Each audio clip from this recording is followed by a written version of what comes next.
गया। कुछ लोग प्रभावित हुए, मगर कुछ अब भी जिद पर अड़े रहे। उस रात दस्ता जिंझादी उसके सामने आई। उसके चेहरे पर चिंता थी। करीम, हालात अब और खतरनाक हो रहे हैं। अगर तू चाहे तो मैं इन सब गांव वालों को डराकर चुप करा सकती हूँ। करीम ने सिर हिलाया। नहीं, डर से कभी बरकत नहीं आती। अगर सच में मेरे साथ रहना चाहती है तो हमें सब्र और सच्चाई से यह लड़ाई लड़नी होगी। जिंझादी ने आंसू भरी आंखों से कहा, तेरा सब्र ही तेरी सबसे बड़ी ताकत है और यही मुझे तेरे और करीब ले आता है। करीम ने आसमान की तरफ देखा और दिल में कहा, या रब, अब तू ही हमारे बीच फैसला करने वाला है। सुबह का सूरज उगा तो पूरे गांव में हलचल थी। चौपाल पर पंचायत लगी। बच्चे, औरतें, मर्द सब जमा थे। सरपंच ने ऐलान किया, आज तय होगा कि करीम इस गांव में रहेगा या नहीं। लोग कहते हैं इसके घर पर जिन्न का साया है। हम अपनी औलाद को ऐसी आग में नहीं झोंक सकते। करीम सर झुकाए खड़ा था। उसके दिल में अल्लाह का नाम था। भीड़ ताने कस रही थी। इसको निकालो, ये जिन्नाजादी का साथी है।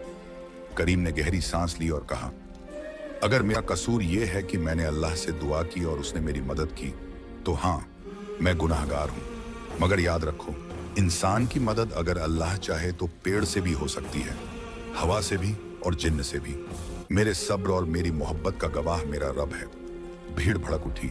कुछ लोग डंडे और पत्थर उठाने लगे। तभी अचानक तेज हवा चली। आसमान पर बादल छा गए। चौपाल के बीचों बीच एक नूरानी धुंध उतरी और उसमें से जिंझादी का कद उभर आया। गांव वाले दहशत में पीछे हट गए। बच्चे अपनी माओं की बाहों में छिप गए।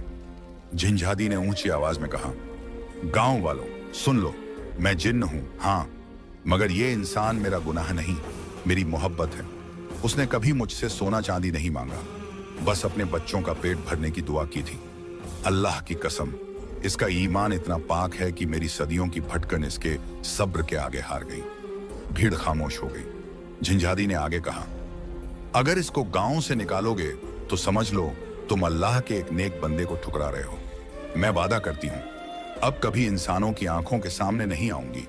मैं परछाई बनकर इसकी हिफाजत करूंगी ताकि इसके बच्चों को कभी भूख, कभी डर न सताए। फिर उसने करीम की तरफ देखा। उसकी आंखों में आंसू थे। करीम, मेरी मोहब्बत यही है कि मैं तुझसे दूर रहकर भी तेरी दुआओं में शामिल रहूं। अल्लाह हमें वही रास्ता दिखाए जो उसके हुक्म में है। इतना कहकर उसने आसमान की तरफ हाथ उठाए और दुआ की, या रब, इस इंसान को बरकत देना, इसकी औलाद को ईमान और रोजी में मजबूत करना और मुझे इस कुर्बानी का सब्र देना। धुएं का गुबार उठा।